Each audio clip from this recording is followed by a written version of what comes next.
So I just recently talked about the possibility that the Sonic Unleashed adaptation, or loose adaptation that we got to start off the soft retcon reboot era of the Archie books, which basically would be the last era, period, could have potentially been set up for Fiona because, as I said, Fiona mentioned the lightning links that everybody was going to get what was coming to them, all of them in issue 15 of Sonic Universe. But they never elaborated exactly on what that would have been. And I just gave speculation potentially as to what it could be, tying into what would come afterwards with lockdown and stuff like that. But when I also look at another story that came out during that era that kind of was part of the Unleashed, I look at what's known as Champions. Now, the Champions sub arc that took place during the whole thing basically reintroduced us to Breezy the Hedgehog, who first got introduced to a lot of us in the Adventures of Sonic the Hedgehog animated cartoon, but was given a complete makeover here by Ian Flynn and Tracy Yardling in the soft retcon reboot. She, of course, still was a android, basically a cybernetic android, as far as we know, who had, well, in a flashback, fallen for the Neo Metal version of Sonic from Sonic Heroes.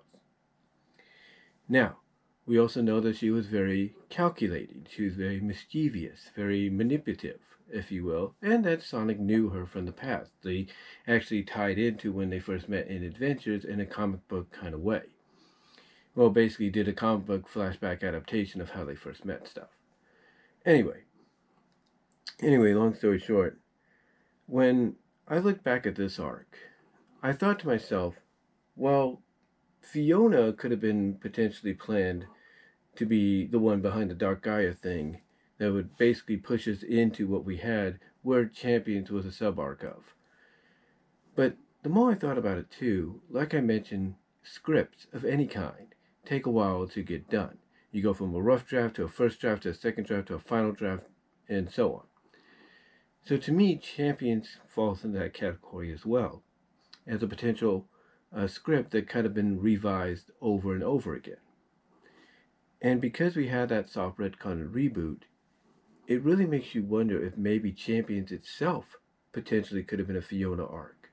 Because one thing I asked in a video that I did about a week ago, almost a week ago, is if Ian Flynn had any plans to redeem Fiona. And when I look at redemptions, and possible arcs that could tie in with them, I look at Champions as being one that could have been falling into that category. Again, this is mere speculation and an opinion of what could have been had the lawsuit and stuff not happened. And when I look at Champions, I look at, not just a sub arc of the Unleashed deal, but even on its own, could have potentially worked for a redemption for Fiona, or at least the beginning portions of it. Hear me out. Like I said, in this version, Breezy is known to have fallen for Neo Metal Sonic. But what if it gets revealed that Scourge is the one she falls for? Hear me out. Scourge has always been warned, to anybody that wants to associate with him as a scumbag, low-life scumbag. So what if, even after she breaks him out and everything, what if he decides to turn on her? What if he decides to explore on his own, goes into, I think it's Casinopolis where they're at, meet up with Breezy, and they immediately take a liking to each other because both of them are on the same wavelength. Scourge sees somebody that's a hot babe and has all the money and power he's looking for, and Breezy sees somebody that's just as powerful, if not more so, than the original Sonic. And in the end, it's a win-win for both sides. So, what would happen if maybe this occurs? Oh, this was originally potentially the plan. So, what would happen if Scourge decides, you know what?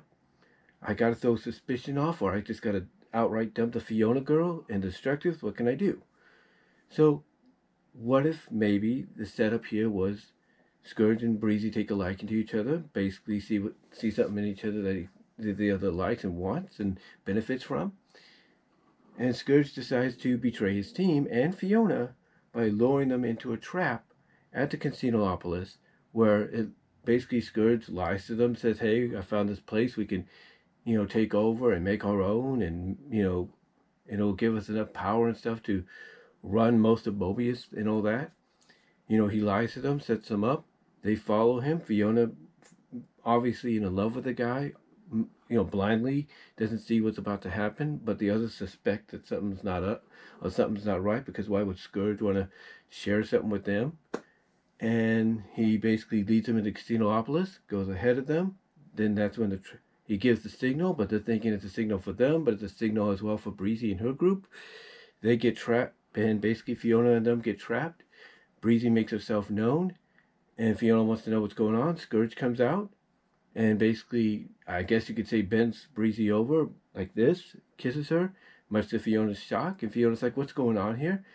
And Scourge, being the scumbag that he is, could say, well, it's been Will, babe, but, you've become sort of a bore, and I found somebody here that's, twice as beautiful as you, and actually has the power resources I want and everything, in exchange that I have everything she wants. So you can go from there, and when you go from there, you could have, not only Fiona heartbroken, maybe she gets comforted by some of her teammates while they're sitting in prison, and then they find a way to send out a signal to the freedom fighters to come help them and all that, or at least one of the freedom fighters, mostly let's say Tails, through maybe T-Pop scouring the area, senses something's up, goes there, sees what's happened, helps them get out.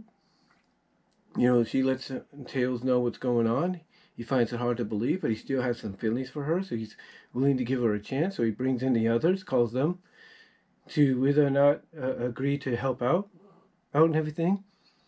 And in the end, she basically not only kind of sort of redeems herself, but she gets placed back on the team, but only on a probationary period or basis, to where you can build on that probationary period, to where she ends up, redeeming herself, if you will. Yeah, she ends up redeeming herself. And let me check my time here. Yeah, she ends up redeeming herself. And the rest is history. I mean, basically, you establish how low of a scumbag, Scourge is, more so than ever, to the point that he's willing to betray someone that's blindly in love with him, madly in love with him, because he's bored with her and he's found this other girl that has all this power and stuff. What better solution do you have for a redemption arc? And you can end it by building towards her getting off the probationary basis deal by proving she can be trusted again, and she's back on the team, even at the same time, if you catch my drift. I know that may have sounded a little bit more convoluted than it should have, and a little quick and all that, but still, I'm trying to record this in 4K where I have limited recording time. But you get what I'm saying. You get what I'm saying. But again, what I'm saying is, when I look at Champions, I look even on its own as an arc that, if it was originally planned and for something else, had no lawsuits and everything happened, hey, could this been a Fiona story where she potentially gets redemption or starts a redemption? Who knows? Let me know what your thoughts are. Comment down below, live chat during the premiere, like the video, and I am out.